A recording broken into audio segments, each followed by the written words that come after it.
Ти е номер 3. 3. Както казват, 3 за късмет. Жоре, така ли ще бъде и в твоя случай, ако отвори на твоите? В този случай смятам не, защото обикновено взимам някои от последно останалите кутии, имам малки суми. Как па всички взимате от последно останалите кутии? Къде ходите, бе, докато Не знам, тези закъснявам постоянно. Не мога да влезам в ритъм. Предния участник и той, Кирчо.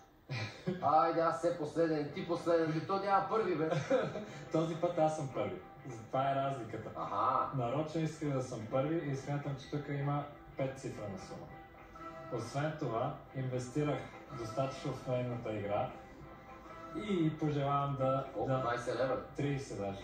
Там загубих, тук загубих, къде ли да загубих? Мисля, че съм дал повече пари от банкера. Да, затова се притеснявам. Смятам, че тук има голяма сума и ти пожелавам. И ти си му инвестиция Да. и би изгубил така, ако я отвориш. Пожелавам Може ти... си на мен.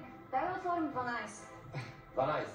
А седе? И аз мисля, че има голяма сума. Айде, Вие направо ме съсипахте. 3 отваряме. 3. Да.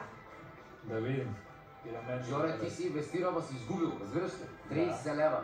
Майко мила. Наистина пожелавам да вземеш голяма сума, за да можеш да ме компенсираш. Така. Айде, дай тук една стотинчица, някаква 50 стотинки.